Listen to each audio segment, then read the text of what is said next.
বিশ্ব অর্থনৈতিক ফোরামের 4 দিনের সম্মেলনে অংশ নিতে সুইজারল্যান্ডের জুরিখে পৌঁছেছেন অন্তর্বর্তী সরকারের প্রধান উপদেষ্টা ডক্টর মোহাম্মদ ইউনূস। বাংলাদেশ সময় মঙ্গলবার বিকেল 5:25 প্রধান উপদেষ্টা জুরিখ বিমানবন্দরে পৌঁছান।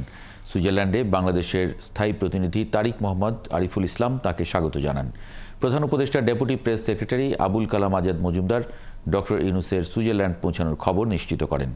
এর আগে সোমবার দিবাগত রাত 1টায় ওয়ার্ল্ড ইকোনমিক ফোরামের সম্মেলনে যোগ দিতে শাহজালাল আন্তর্জাতিক বিমানবন্দর থেকে এমিরেটস এয়ারলাইন্স যোগে সুইজারল্যান্ডের উদ্দেশ্যে রওনা হন প্রধান উপদেষ্টা।